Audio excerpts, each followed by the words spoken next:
கட்டுறது கைமண் அளவு, கல்லாதது உலகளவு. இன்றைக்கி ஒரு கஸ்டமர் ஃபோன் பண்ணியிருந்தாரு. வீட்டில் ஏசி ஓடல வந்து செக் பண்ணி தரேன்னு சொல்லியிருந்தாரு.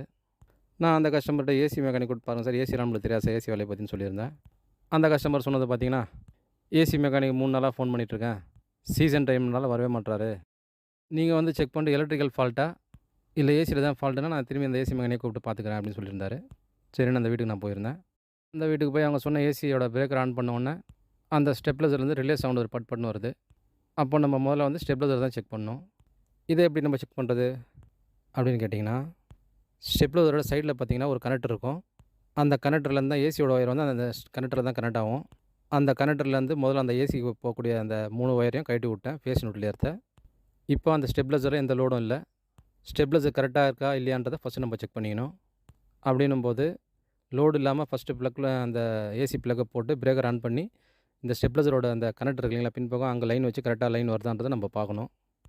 ஏசி லைனை கட்டிட்டு இந்த ஸ்டெப்லைசருக்கு மட்டும் லோடு கொடுத்துட்டு, அதாவது அந்த ஏசி ப்ளக்கை போட்டுட்டு பிரேக்கர் ஆன் பண்ணிவிட்டேன். ஸ்டெப்லைசர் கரெக்டாக இருந்ததுன்னா ஒரு 2, 3 செகண்ட் கழிச்சு ஆட்டோமேட்டிக்காக அவுட்புட் லைன் பின்னாடி இருக்க அந்த கனெக்டரில் லைன் வரணும். அப்படி உடனே லைன் வரணுன்னப்போ நம்ம அந்த ப்ரெஸ் பட்டன் ப்ரெஸ் பண்ணிட்டு அவுட்புட் பார்ப்போம். அதை மாதிரி தான் பார்த்துருந்தேன். ஸ்டெப்லைசரில் அவுட்புட் லைன் வரவே இல்லை. அப்போது ஸ்டெப்லைசர் தான் ஃபால்ட்டுன்றது கன்ஃபார்ம் ஆகிடுச்சு.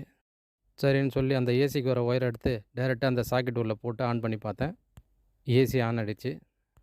திரும்பி அந்த ஒயரை எடுத்துட்டு அந்த ஏசியோட ஒயருக்கு ஸ்டெப்லைசர் இந்த ஏசி ப்ளக்கை கழட்டி இந்த ஒயரில் போட்டு அந்த ஏசி பாக்ஸில் போட்டு ஆன் பண்ணி பார்த்தேன். ஏசி ஆன் ஆகிடுச்சு.